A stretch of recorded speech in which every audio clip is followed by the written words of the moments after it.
The day Kade Sullivan placed the advertisement in the Shoshone City newspaper, he never imagined a woman would answer, much less one who looked like she had been running from the devil himself. Wyoming Territory in 1878 was harsh country, and Shoshone City sat right in the middle of it all, a dusty collection of wooden buildings and false-fronted shops that served the ranchers and miners who scratched out their living from the unforgiving land.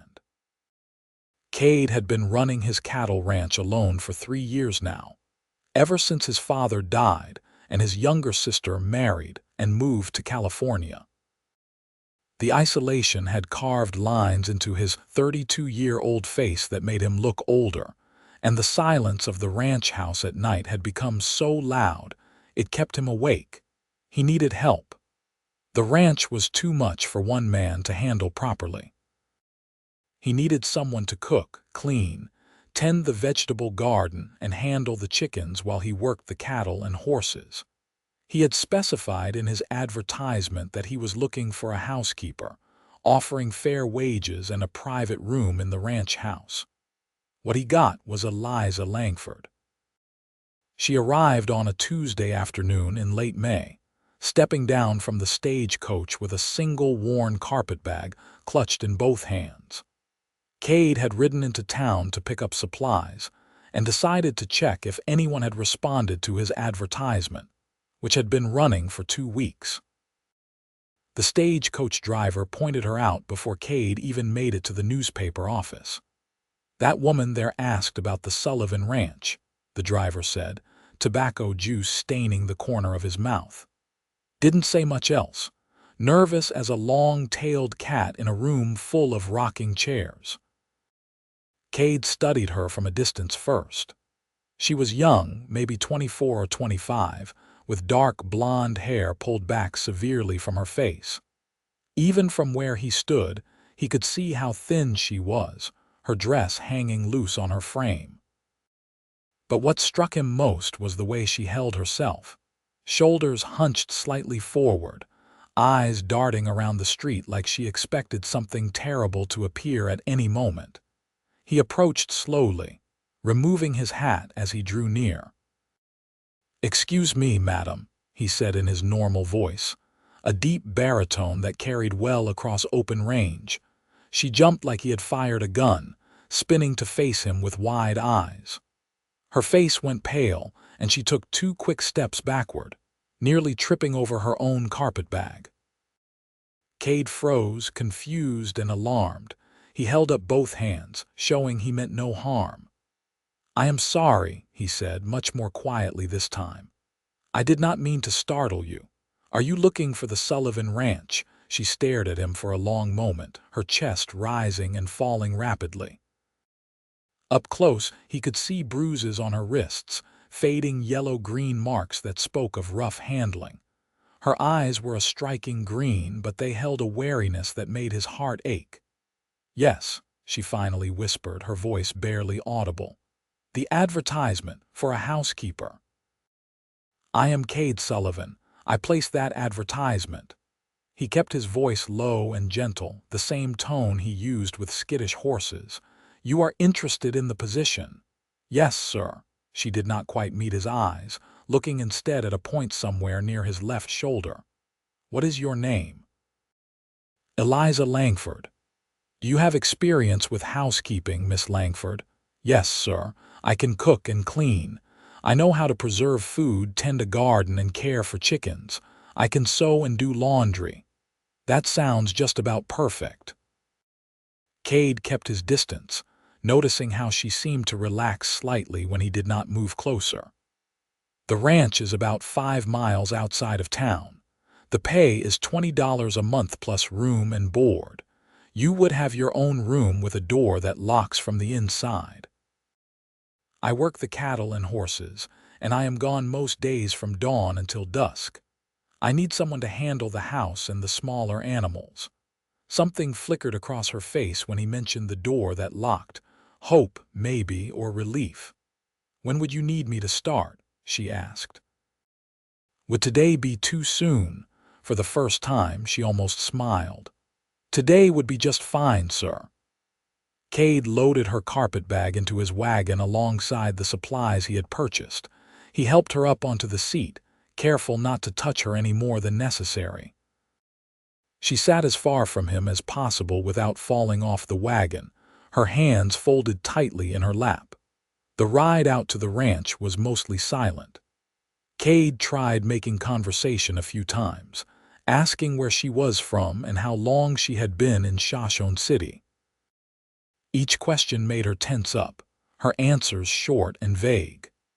After a while, he gave up and let the silence settle, broken only by the creak of the wagon wheels and the clop of the horses' hooves.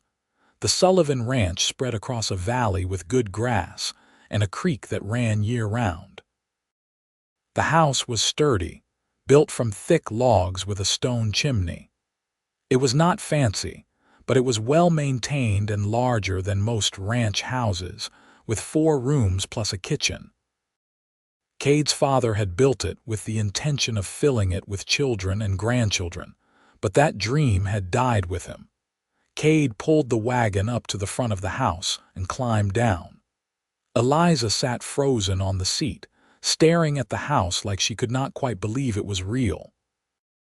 "Miss Langford," Kade kept his voice soft. "We are here."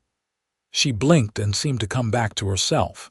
She climbed down before he could offer to help, again clutching her carpet bag like it contained everything precious in the world. Maybe it did. He led her inside, giving her a quiet tour of the house. The kitchen was spacious with a good cook stove and plenty of cupboards. The main room had a fireplace, a table with chairs, and a few comfortable seats. His bedroom was at the back of the house. The room that would be hers was on the opposite side, with a window that looked out toward the mountains and, as he had promised, a door with a sturdy lock. "The key is in the lock," he said, standing well back in the doorway. "It is yours, the only key." She stepped into the room and turned to look at it. It was not large, but it had a real bed with a good mattress, a dresser, a washstand with a basin and pitcher, and a small table with a chair near the window. Kade's sister had left some things behind when she moved, including a quilt and curtains that still hung at the window. "It is mine," Eliza whispered. "Yes, madam, for as long as you work here." She set her carpet bag down on the bed and walked to the window, touching the curtains lightly. Her shoulders began to shake, and Kade realized with alarm that she was crying. He stood there awkwardly, not knowing what to do. "Miss Langford, is something wrong? Is the room not suitable?" She shook her head quickly, wiping at her tears. "No, it is perfect. I am sorry. I am just tired from traveling." Kade did not believe that for a second, but he was not going to press her. "Take whatever time you need to settle in. I will be out in the barn tending to the animals. The kitchen is stocked with food. Help yourself to whatever you need." He left her there and headed outside, troubled by what he had seen. Those bruises on her wrists, the way she flinched at voices, the tears over a simple room with a lock. Someone had hurt her badly, and recently too. The need to find whoever it was and make them answer for it burned in his chest, but he pushed it down. She was safe here now, and that was what mattered. The next few days established a cautious routine. Kade made a point of being as quiet and predictable as possible. Each morning, he woke before dawn and made himself a simple breakfast, trying not to make too much noise. By the time Eliza emerged from her room, he was usually already outside. He came in for lunch and dinner, which she prepared and left on the table before retreating to her room or outside to tend the garden. She was an excellent cook, he discovered. The first dinner she made was roasted chicken with potatoes and carrots, fresh bread, and dried apple pie. It was the best meal he had eaten since his sister left. He made sure to tell her so, keeping his voice low and gentle. "Thank you, Miss Langford. This is delicious."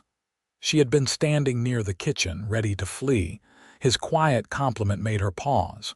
"You are welcome, Mr. Sullivan." "Please, just Kade.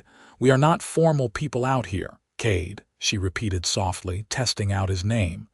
You can call me Eliza, then. It was a small thing, but it felt like progress. He started leaving notes for her in the morning, written in his careful script. Good morning, Eliza. I will be mending fences in the north pasture today. I will be back around sunset. Help yourself to anything you need. Kade. The notes seemed to help. She knew where he was and when to expect him back. The unpredictability that seemed to frighten her so much was removed, at least somewhat. A week after she arrived, he woke to the smell of coffee and bacon. He dressed and came out to find the kitchen table set for two with a proper breakfast waiting. Eliza stood by the stove, nervous but determined. Good morning, he said quietly, not wanting to startle her. Good morning. I thought, since I am the housekeeper, I should be making your breakfast. That is very kind of you, but you do not have to. I am used to fending for myself in the mornings. I want to earn my wages properly. He sat down at the table, and after a moment's hesitation, she sat down across from him. They ate in silence at first, but it was not an uncomfortable silence. The food was excellent, and the morning light coming through the windows was warm and golden. How are you settling in? Kade asked, keeping his voice low and gentle. Is there anything you need? No, everything is fine, thank you. She paused, then added, the chickens are producing well. I collected 14 eggs yesterday. That is good to hear. My sister used to tend them, but since she left, I have just been gathering eggs whenever I remembered. They have probably been wondering what happened to proper care. The corner of her mouth twitched, almost a smile. They seem happy enough. Over the following weeks, Eliza slowly began to emerge from her shell. She still flinched at sudden noises and unexpected movements, but she no longer fled to her room every time Kade came inside. She began to talk more, sharing small details about her day or asking questions about the ranch. Kade learned to move carefully around her, to speak softly, to announce his presence before entering a room. It became second nature to him, this constant awareness of how his actions might affect her. He found himself looking forward to meals, to the quiet conversations they shared, to the way her face softened when she felt safe. One evening in early July, a violent thunderstorm rolled through the valley. The thunder was tremendous, shaking the walls of the house. Kade was sitting by the fire, working on mending a leather harness when he heard a crash from the kitchen. He jumped up and hurried to investigate, then stopped short in the doorway. Eliza was huddled on the floor near the stove, her arms wrapped around her knees, shaking violently. A broken plate lay scattered around her. Eliza, he said softly, staying where he was, it is all right, it is just a storm. She did not seem to hear him. Her eyes were distant, seeing something he could not see. Another crack of thunder made her cry out and curl tighter into herself. Kade's heart twisted. Very slowly he approached her, stopping several feet away and lowering himself to sit on the floor. Eliza, you are safe. You are here at the ranch. No one is going to hurt you. She continued to shake, her breath coming in gasps. Listen to my voice, he said quietly, keeping his tone calm and steady. You are safe here. I promise you are safe. The thunder cannot hurt you, it is just noise. You are inside where it is warm and dry and nothing bad is going to happen. He kept talking, his voice a low, constant murmur beneath the sound of the storm. He told her about the ranch, about his plans for expanding the herd, about the time his sister's cat had somehow gotten stuck on the roof and he'd had to climb up in the middle of the night to rescue it. He talked until his throat was dry, until gradually, her shaking began to subside. When she finally looked up and met his eyes, awareness returning to her gaze, he saw such raw shame there that it made his chest ache. I am sorry, she whispered. I am so sorry. You have nothing to apologize for. He did not move closer, giving her space. "Are you all right?" She nodded, though tears were streaming down her face. "The thunder, it sounded like, it reminded me of. You do not have to explain. I want to." She took a shuddering breath. "I want you to know. You have been so kind and you deserve to understand why I am like this." Kade waited, not pushing, letting her take her time. "I was married," she said finally, "to a man named Marcus Tanner. I met him in Kansas City where I grew up. He was charming and handsome, and I thought I was lucky that he wanted to marry me. But after the wedding, he changed. Or maybe I just finally saw who he really was." Her hands clenched into fists. "He would get angry over the smallest things. If dinner was not ready on time, or if I spoke to another man, even just to say good morning, he would yell and break things. And then he started hitting me." Kade felt rage building in his chest, but he kept it off his face, kept his breathing steady. She needed him to be calm right now. "It got worse and worse. I tried to leave twice. The first time he found me and dragged me back. The second time he broke my arm." She looked down at her hands. "I thought he was going to kill me. I really did. Then 3 months ago he was in a fight at a saloon. Someone pulled a gun. Marcus died right there." "You were free," Kade said softly. "Yes, but I had nothing. No money, no family. His brother wanted me to marry him, said it was my duty as a widow. He was just like Marcus, maybe worse, so I took what little I had and ran. I have been traveling west, working odd jobs when I could find them, trying to get as far away as possible. When I got to Shoshone City and saw your advertisement, it felt like an answer to a prayer." She looked up at him, her eyes red-rimmed but clear. "You have been so kind to me, so patient. I have not known a man to be gentle before, not like you are. I wanted you to know why I am the way I am, why I flinch and jump at things. I am not trying to offend you." "You could never offend me," Kade said firmly.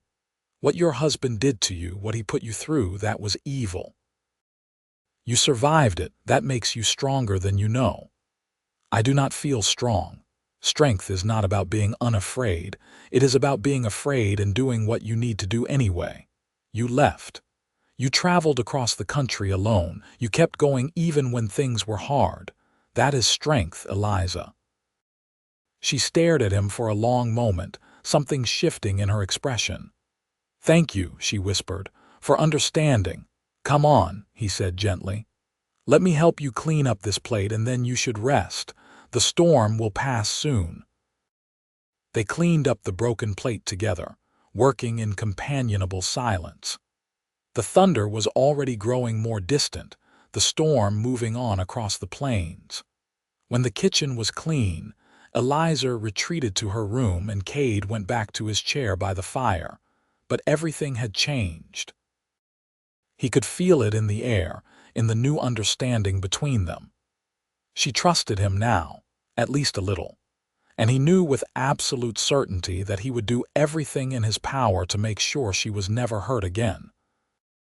Summer deepened across Wyoming Territory, bringing long days of brilliant sunshine and warm winds that swept down from the mountains. The ranch prospered under their combined efforts. Kade managed the cattle and horses, while Eliza transformed the house into a real home. The garden flourished under her care, producing beans, squash, tomatoes, and herbs. She preserved everything they could not eat fresh, lining the cellar shelves with jars of vegetables and pickles and jams. Kade found himself making excuses to come back to the house during the day. He needed water. He needed a tool he had left inside. He needed to check if the fence around the chicken coop was still secure. Each excuse was transparent, but Eliza never called him on it. Instead, she would offer him a cup of coffee or a slice of fresh bread with butter, and they would talk for a few minutes before he went back to work. He was falling in love with her.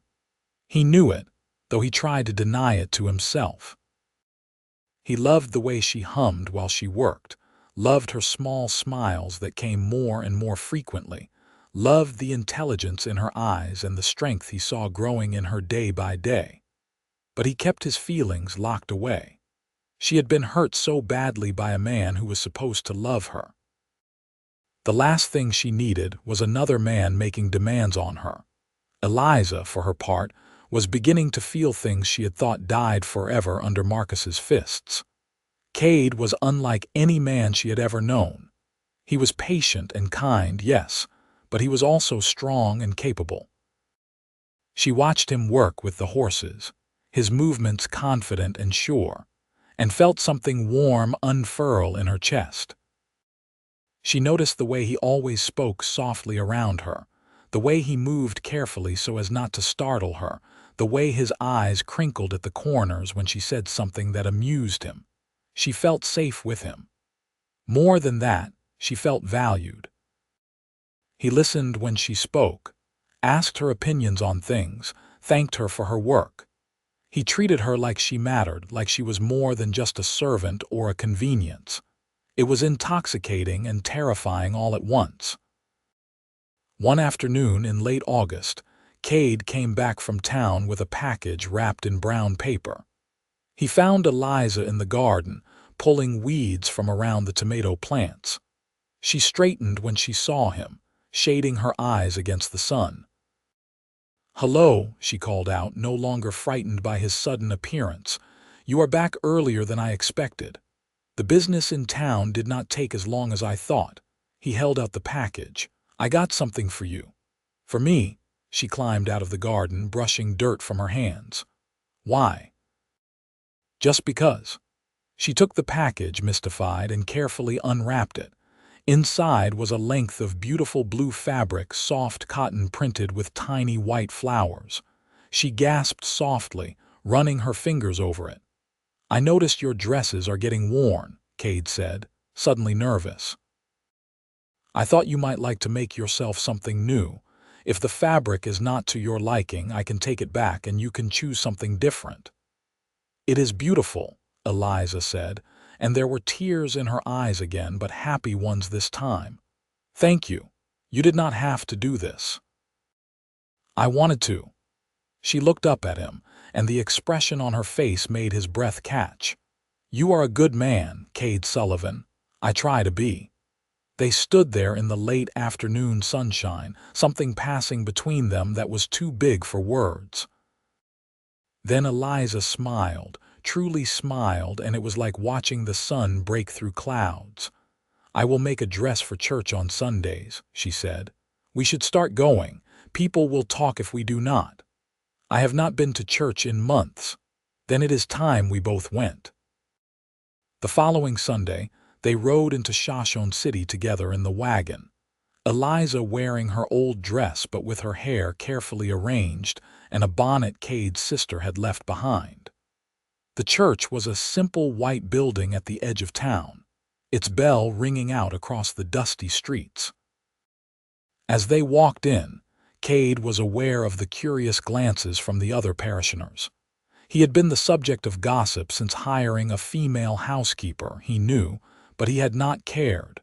Let them talk. But now, seeing the way some of the women looked at Eliza with barely concealed judgment, he felt a surge of protectiveness. They sat in a pew near the back, and the service began. Eliza's voice, when she joined in the hymns, was sweet and clear. Kade found himself listening more to her than to the organ. After the service, several people came up to greet them. Most were polite, if curious. Mrs. Henderson, who ran the general store with her husband, was particularly kind. "Miss Langford, it is so nice to have another young woman in town," she said warmly. "You must come to our quilting circle on Thursday afternoons. We meet at the church." "I would like that very much," Eliza said, and she sounded like she meant it. But then Clara Winters approached, the banker's wife, with her daughter Margaret trailing behind.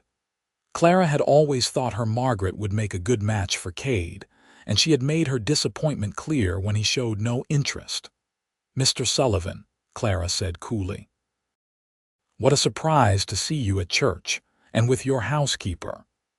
There was something nasty in the way she emphasized the last word. Cade's jaw tightened, but before he could respond, Eliza spoke up. "It is a pleasure to meet you, Mrs. Winters. What a lovely hat."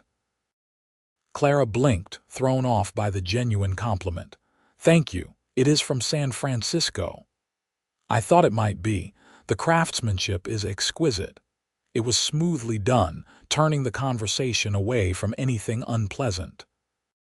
Clara, mollified by the praise, moved on after exchanging a few more words. Kade looked at Eliza with new admiration. That was well handled. She gave him a small smile. "I learned how to navigate difficult people when I lived in Kansas City. It is like dealing with a fractious horse. Redirect their attention to something they like." They made their way back to the wagon, stopping to talk with a few more people along the way. By the time they headed out of town, Eliza looked tired but pleased. "That was nice," she said. "I had forgotten what it was like to be part of a community." "You did not go to church in Kansas City," her face darkened. "Marcus did not like me going out without him, and he did not want to go himself. After a while, I just stopped trying. You can go as often as you like now. I will take you every Sunday if you want." "We will take ourselves," she corrected gently. "I like going with you." The words were simple, but they made Cade's heart race. He glanced at her, sitting beside him on the wagon seat, her face turned toward the mountains in the distance. The Wyoming wind tugged at her bonnet, and the sunlight turned her hair to gold. "I love her," he thought, and this time he did not try to push the feeling away. "I love her, and somehow I have to find a way to tell her. But not yet." She was healing, growing stronger every day, but she was not ready. He would wait. He had all the patience in the world for her. September arrived with cooler nights and the first hints of autumn color in the aspen groves. Kade spent long days rounding up cattle and preparing for the coming winter. It was hard work, and more than once he wished he had another hand to help. One evening, as he was finishing up in the barn, a rider approached the ranch. Kade stepped out to greet him, his hand automatically going to the gun at his hip. It was not that visitors were uncommon, but strangers at dusk always warranted caution. The rider was a young man, maybe 25, with a neat beard and travel-stained clothes. He pulled his horse to a stop and raised a hand in greeting. "Evening. I am looking for the Sullivan Ranch." "You found it. I am Kade Sullivan. Name is Tom Fletcher. I heard in town you might be looking to hire a ranch hand." Kade was surprised. He had not placed any advertisement for a hand. "Where did you hear that, Mrs.?" "Henderson at the general store mentioned you have been working this place alone. I am looking for steady work before winter sets in. I have experience with cattle and horses, and I am not afraid of hard labor. I can provide references if you need them." Kade studied him. The young man looked honest enough, and God knew he could use the help. References would be appreciated. "Where are you from?" "Colorado, originally. I have been working ranches across Wyoming for the past few years. Got caught up in the mess down in Lincoln County for a while, but decided I wanted a quieter life." That gave Kade pause. Lincoln County, New Mexico Territory, had been the site of a violent range war earlier that year. "You were involved in the fighting?" "No, sir. I was just passing through and got stuck there when things went bad. Soon as I could, I moved on. I do not want any part of range wars or cattle rustling or any of that trouble. I just want honest work for honest pay." Something about the way he said it rang true. Kade made a decision. "The bunkhouse is empty. You can stay the night and we will see how you handle the work tomorrow. If it works out, the job is $30 a month plus room and board." Tom's face lit up. "Thank you, sir. You will not regret it." Kade showed him to the bunkhouse, a small structure near the barn that had beds, a stove, and not much else. Then he headed to the house, where he could smell dinner cooking. Eliza was at the stove, stirring something in a pot. She looked up when he came in and smiled, then noticed his thoughtful expression. "Is something wrong?" "No. Actually, something might be right. A man just rode up looking for work. His name is Tom Fletcher. I told him he could stay the night and work tomorrow to see if he is a good fit." "That is wonderful. You have been working too hard doing everything yourself. If he works out, it will mean more cooking, another person to feed. I can handle that. I have been feeding you, have I not? And you eat enough for 2 men as it is." He smiled at her teasing. "I am a growing boy." "You are 32 years old, still growing." She laughed, and the sound filled the kitchen like music. "Go wash up. Dinner is almost ready. Should I set a place for Mr. Fletcher? That would be kind. I will go get him." Tom Fletcher proved to be a hard worker and good company. He was polite to Eliza, careful to address her as Miss Langford and never overstep. He had a knack with horses that impressed Kade, and he knew his way around cattle. By the end of the first week, Kade knew he had made the right decision. With Tom's help, the work of the ranch became more manageable. Kade found he had time to do things that had been neglected, like proper repairs to the barn roof and clearing out the irrigation channels in the creek. He also had more time to spend at the house, more time with Eliza.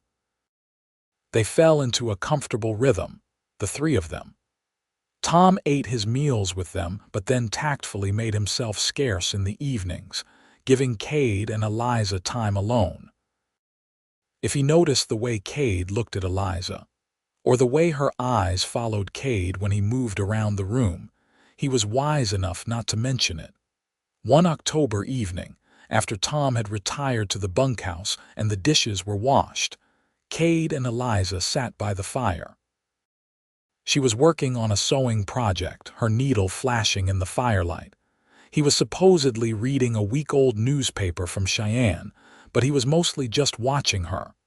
"You are staring," she said without looking up. "Sorry. I did not say I minded." She did look up then, and her eyes were warm. "What are you thinking about?" "Just how different everything is now compared to a few months ago. How much better." "It is better, is it not? I feel like a different person than I was when I arrived." "You are not different. You are just more yourself, the person you were always meant to be." She set down her sewing and looked at him seriously. "I have been thinking about something. You told me once that I was strong, but I did not believe you. I am starting to think you might have been right." "I was definitely right. Marcus made me feel small and weak and worthless, but that was not the truth. That was just what he wanted me to believe so I would not leave him. The truth is that I survived. I got away. I made a new life. And every day I am here, I feel more like the person I used to be, before him." "Who were you before him?" Kade asked gently. "I was happy. I liked to laugh and sing. I had friends and dreams. I wanted to see the world, to have adventures." She smiled sadly. "I thought marrying Marcus was the start of an adventure. I suppose it was, just not the kind I imagined." "It is not too late for adventures, for happiness. I am happy here. Are you?" "Yes." She met his eyes. "I am happier than I have been in years. I feel safe here. I feel valued. And I feel like myself again." Kade's heart was pounding. He wanted to tell her how he felt, wanted to cross the room and take her in his arms, but he held back. "Not yet. Soon, but not yet. I am glad," he said instead. "You deserve to be happy, Eliza. So do you." The words hung in the air between them, weighted with meaning. Then Eliza picked up her sewing again, and the moment passed, but the warmth of it lingered. Winter arrived early that year, with the first snow falling in mid-November. The ranch hunkered down for the cold months ahead. Tom had proven himself invaluable, and Kade was grateful for his help as they moved the cattle to lower pastures and made sure there was enough hay stored for the long winter. The house was warm and cozy, with fires burning in both the kitchen stove and the main room fireplace. Eliza had made good use of the fabric Kade had bought her, creating not just the Sunday dress but also a everyday dress and a warm shawl. She looked beautiful in the blue fabric, and Kade told her so.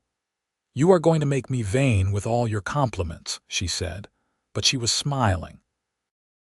"Impossible, you could never be vain." They were sitting at the kitchen table after dinner. Tom had already excused himself, claiming he wanted to repair a saddle before bed. Outside, snow was falling steadily, muffling all sound. "Kade," Eliza said, her voice tentative, "can I ask you something?" "Anything? Why did you never marry? A man like you, with a good ranch and a kind heart, I would think women would have been lining up." He was quiet for a moment, considering his answer. "I guess I never found the right woman. There were opportunities, sure. But I never felt about anyone the way I thought I should feel about a wife. My parents loved each other deeply. They were partners in everything. I wanted that, or I wanted nothing at all. And now—" He looked at her green eyes watching him in the lamplight, at the hope and fear mixed in her expression. This was it. The moment had arrived, whether he was ready or not.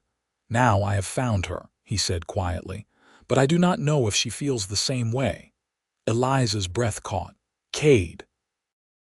"I love you, Eliza. I have loved you for months now. I know you have been through terrible things, and I know you might not be ready for this. I am not asking for anything. I just needed you to know how I feel." Tears were streaming down her face, but she was smiling. "You love me." "With everything I have." "I was so afraid," she whispered. "I thought I would never be able to trust a man again, never be able to feel this way again.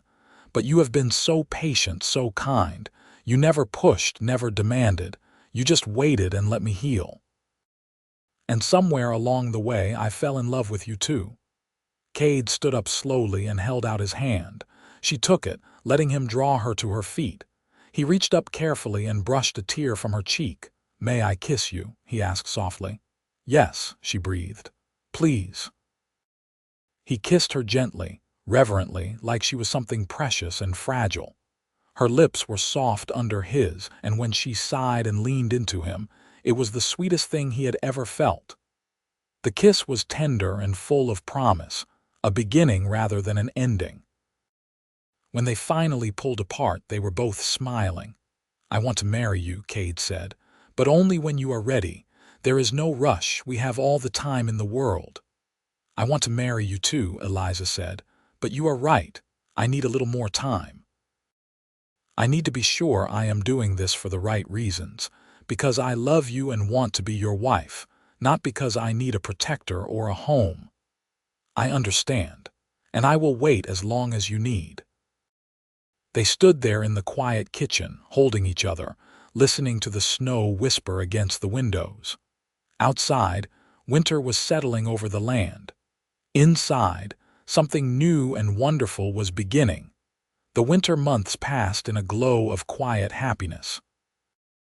Kade and Eliza's relationship deepened as they spent long evenings by the fire, talking about everything and nothing. They shared their dreams and fears, their memories and hopes for the future. Kade told her about his childhood on the ranch, about his father's wisdom and his mother's kindness. Eliza, in turn, shared more about her life before Marcus, about the girl she had been who loved books and music and dancing. "I have not danced in years," she said wistfully one evening in January. Snow was piled high outside, glittering under a full moon. "Dance with me now," Kade said, standing and offering his hand. "There is no music. We can make our own." He hummed a waltz as he pulled her into his arms, and they moved together around the main room, clumsy at first but then finding their rhythm. Eliza laughed, a bright, joyful sound, and Kade thought his heart might burst from the happiness of it. Tom pretended not to notice the change in their relationship, but he smiled more often, and sometimes Kade caught him watching them with an expression of satisfaction, like he was pleased to have played even a small part in bringing them together. In February, a stranger rode up to the ranch. Kade was out checking on the cattle with Tom. So Eliza was alone when she heard the horse approaching. She looked out the kitchen window and felt her blood run cold. The man was large and rough-looking, with a cruel face that reminded her too much of Marcus. He dismounted and walked toward the house with the kind of swagger that spoke of entitlement and barely controlled violence. Eliza's hands were shaking as she backed away from the window. Old fear came flooding back, threatening to overwhelm her. But then she thought of Kade, of his patient kindness, of the strength he had helped her find in herself. She was not the same woman who had arrived here 9 months ago. She was stronger now. She took a deep breath and went to the door, opening it but standing firmly in the doorway. "Can I help you?" she called out, keeping her voice steady. The man looked her up and down in a way that made her skin crawl. "I am looking for Kade Sullivan. He is not here at the moment. You can wait at the barn if you like. He should be back soon. Maybe I would rather wait in the house." "With you? That would not be appropriate. The barn or nothing." His expression turned ugly. "You telling me what to do, I am telling you the options. Choose one." He took a step toward the house, and Eliza felt panic rising in her throat. But then she heard the sound of hoofbeats and turned to see Kade and Tom riding hard toward the house. Relief flooded through her. Kade dismounted before his horse had fully stopped and positioned himself between Eliza and the stranger. "What is going on here?" "Just trying to have a conversation with your woman," the stranger said. "She does not seem too friendly."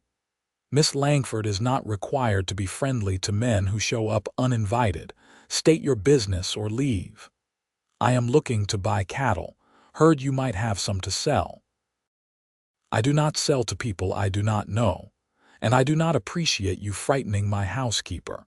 Get on your horse and get off my land." The stranger's hand moved toward his gun, and everything seemed to slow down. But Tom was faster, his own gun appearing in his hand with startling speed. "I would not do that if I were you," Tom said calmly. "Now do as Mr. Sullivan said and leave." The stranger looked at Tom's gun, then at Kade's hard expression, and apparently decided it was not worth the trouble. He mounted his horse and rode off, but not before spitting in the dirt. "Friendly place you have got here," he called back sarcastically. When he was out of sight, Kade turned to Eliza. She was pale but composed. "Are you all right? Did he hurt you?" "No, he just frightened me. I am sorry, I should have been braver." "You were brave," Kade said firmly, taking her hands in his. "You stood your ground and did not let him in the house. That took courage." "I was terrified. Being brave does not mean not being afraid. It means being afraid and doing what needs to be done anyway." He pulled her into his arms and she went willingly, burying her face in his chest. "I am so proud of you." Tom cleared his throat. "I will put the horses away and keep watch for a while, make sure he does not come back." "Thank you, Tom," Kade said. That night, Eliza came to Kade's room. He was sitting up in bed reading when she knocked softly on his door. "Eliza, come in." She entered, wrapped in her shawl, her hair loose around her shoulders. "I do not want to be alone tonight. Can I stay with you, just to sleep? I just need to know someone is near." "Of course." He pulled back the covers on the other side of the bed. "You are always safe with me." She climbed in beside him and he blew out the lamp. In the darkness, she moved closer until she was curled against his side, her head on his shoulder. "Kade, yes, I am ready." "Ready for what?" "To marry you. I know my own heart now. I know that I love you not because I need you to protect me or provide for me, but because of who you are. Because you are kind and patient and good. Because you make me laugh and you make me feel safe and you make me want to be brave. I want to be your wife." Kade's arms tightened around her. "Are you sure?" "I have never been more sure of anything." "Then yes. God, yes, I will marry you, Eliza Langford, and I will spend the rest of my life making sure you never regret it." She tilted her face up, and he kissed her in the darkness, pouring all his love and joy and promise into it. They held each other through the night, and when dawn broke over the mountains, they woke tangled together, both smiling. The wedding was planned for early April, when the first signs of spring were beginning to show. They wanted something simple, just a ceremony at the church with a few friends and neighbors in attendance. Mrs. Henderson was delighted to help Eliza plan, and even Clara Winters unbent enough to offer congratulations. "I suppose if you could not marry my Margaret, at least you are marrying a respectable woman," Clara said, which was as close to kind as she ever got. Eliza made herself a new dress for the occasion, this time using white fabric with delicate embroidery that Kade bought from a catalog. She worked on it in secret, hiding it away whenever Kade came near, wanting it to be a surprise. On the morning of the wedding, Tom hitched up the wagon and decorated it with early wildflowers he had gathered from the hills. "You two deserve the best," he said gruffly. "This is the least I can do." The ceremony was simple and beautiful. Reverend Matthews, who had been serving the church for 30 years, spoke about love and commitment and the grace of new beginnings.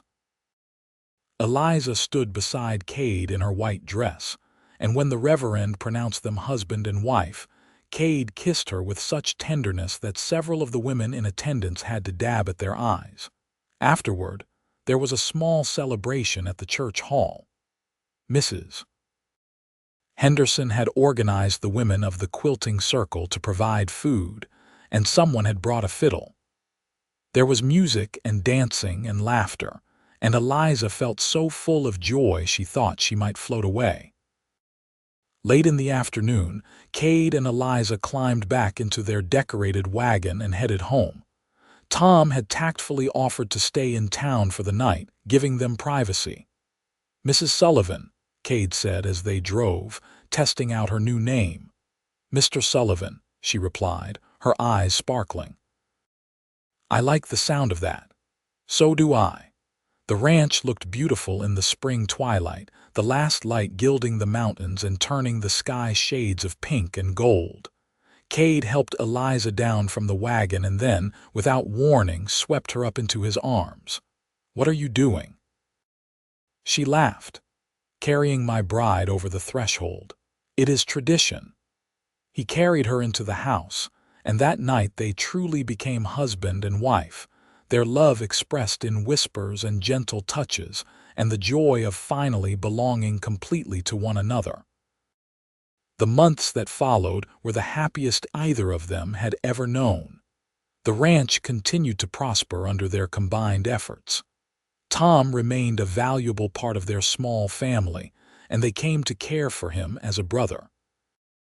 The garden flourished that summer, and Eliza's preserves won first prize at the county fair in August. In September, Eliza realized she was pregnant. She told Kade on a Sunday evening as they sat on the porch watching the sun set. He was so overcome with emotion that he could not speak for a moment, and then he pulled her close and held her while tears ran down his face. "We are going to have a baby," he whispered against her hair. "Oh, Eliza, you have made me so happy." "I am a little frightened," she admitted. "But mostly I am excited. I never thought I would have children. Marcus said I was too weak, that I would make a terrible mother." "Marcus was wrong about everything. You are going to be a wonderful mother." The pregnancy was not always easy, but Kade was attentive and caring, and Mrs. Henderson proved to be a wealth of practical advice. Eliza continued her work on the ranch as long as she was able, finally admitting defeat in February, when she became too large to comfortably tend the chickens. "I feel like a cow," she complained one evening, struggling to find a comfortable position in her chair. "A beautiful cow," Kade said, then laughed when she threw a cushion at him. "That is not helpful. How about this, then? You are the most beautiful woman I have ever seen, and watching you grow with our child is the greatest privilege of my life." She softened immediately. "That is better." Their son was born on a warm day in late April, 1 year and 2 weeks after their wedding. It was a long labor, and Kade spent most of it pacing outside the bedroom where Mrs. Henderson and 2 other women attended Eliza. When he finally heard the baby's cry, he nearly knocked the door down in his hurry to get inside. Eliza was exhausted but radiant, holding a tiny bundle wrapped in a soft blanket. "Come meet your son," she said softly. Kade approached slowly, almost afraid. But when he looked down at the small red face, at the tiny fingers curled into fists, he felt his heart expand in a way he had not known was possible. "He is perfect," he breathed. "What should we name him?" "I was thinking James, after your father, James Sullivan." "My father would have been honored." Kade carefully took the baby, marveling at how small he was. "Hello, James. Welcome to the world. We are going to love you so much." Tom, who had been waiting anxiously in the other room, came in to offer his congratulations. "He is a fine-looking boy. Going to be tall like his father. And stubborn like his mother," Eliza added with a tired smile. Life settled into a new rhythm after James was born. Eliza devoted herself to caring for him, and Kade found himself constantly amazed by the depths of his love for both his wife and his son. He would stand by the cradle at night just watching James sleep, overwhelmed by the responsibility and the wonder of it all. As James grew, he proved to be a happy, curious child. He had Eliza's green eyes and Kade's dark hair, and he had a smile that could light up a room. The ranch continued to thrive, and they hired another hand to help Tom as the herd grew larger. 2 years after James was born, Eliza gave birth to a daughter they named Catherine, after Kade's mother. She had Kade's blue-gray eyes and Eliza's blonde hair, and she was as fierce as her mother and as gentle as her father. The years passed in a blur of hard work and simple joys. The children grew strong and happy, learning to ride horses and help with the ranch work. Tom eventually met a widow in town and married her, bringing her to live in a small house they built on the Sullivan land.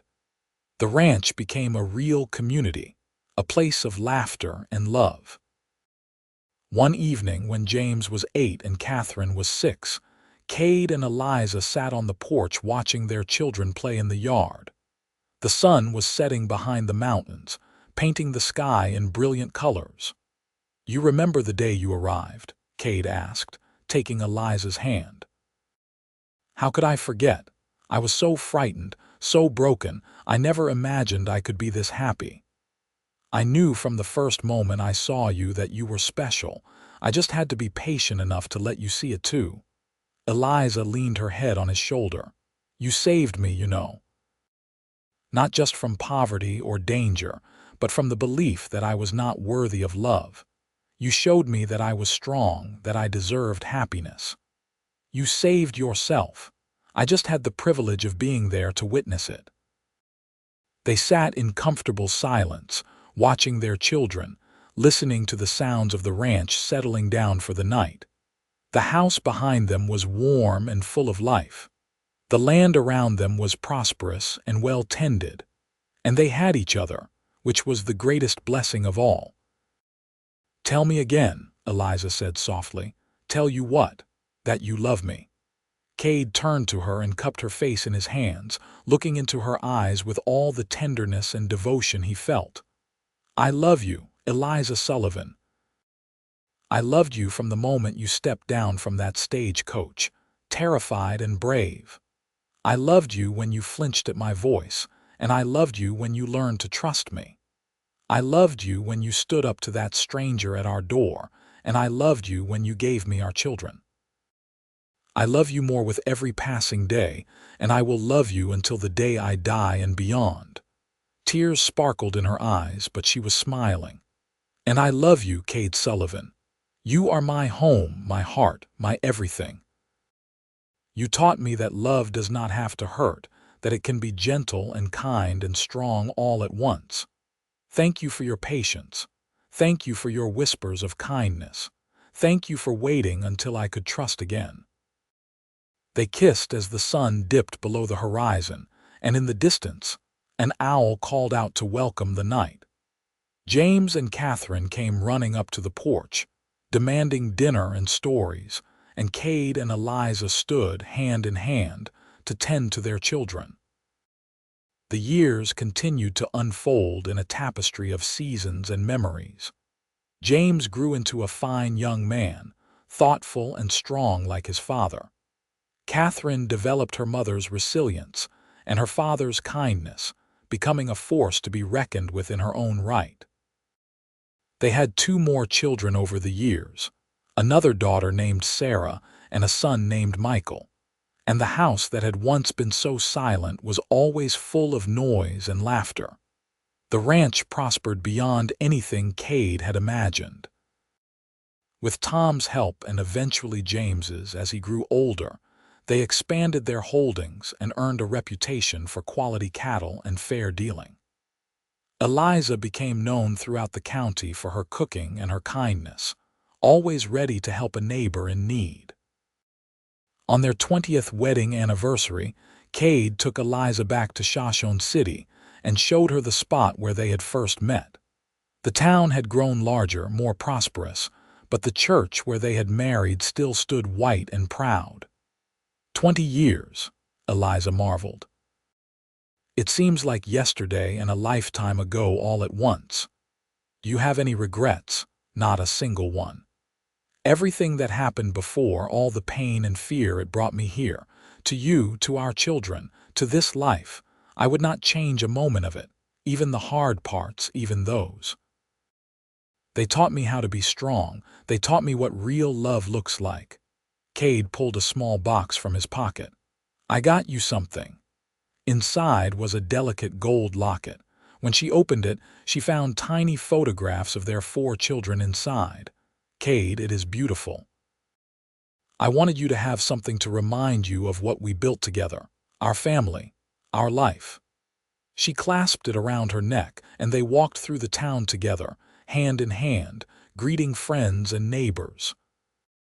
That evening, they had dinner at the hotel restaurant, a luxury they rarely indulged in, and danced to music from a piano player who had traveled up from Cheyenne. As they swayed together in the small hotel ballroom, Eliza said, "Do you remember the first time we danced?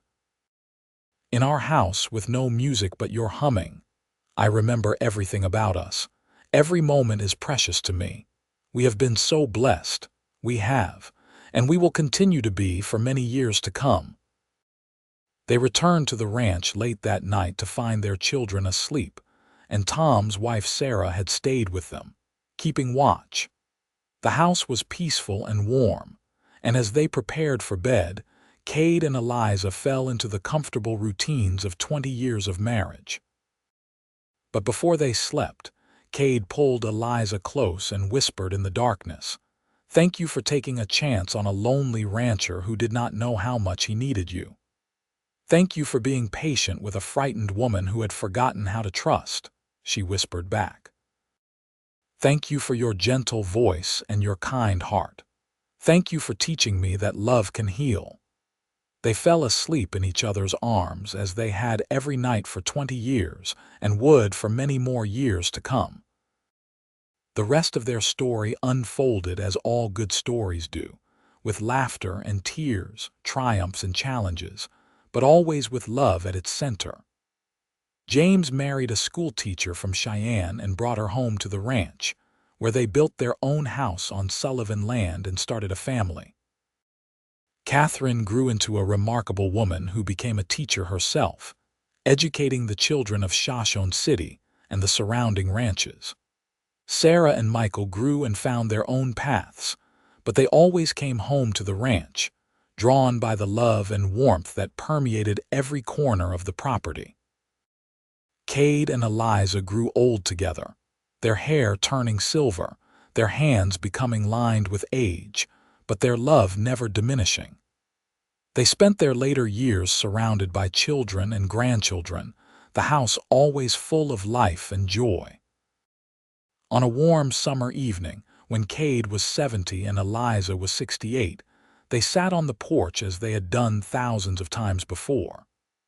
Their bodies were older, slower, but their hearts were as young as they had been that first day they met in Shoshone City. "Tell me again," Eliza said, as she had said so many times over the years. And Kade, who had never once refused her, took her hand and said, "I love you, Eliza Sullivan, today and always until my last breath and beyond." She smiled, the same smile that had captivated him all those years ago.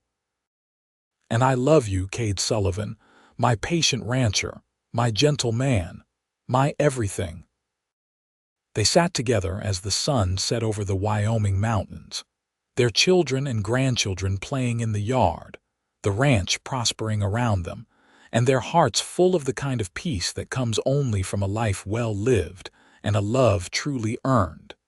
It was a good life. It was a beautiful life. And it all started with a lonely rancher who learned to whisper kindness to a woman who had forgotten how to trust, until together they built something neither could have imagined alone.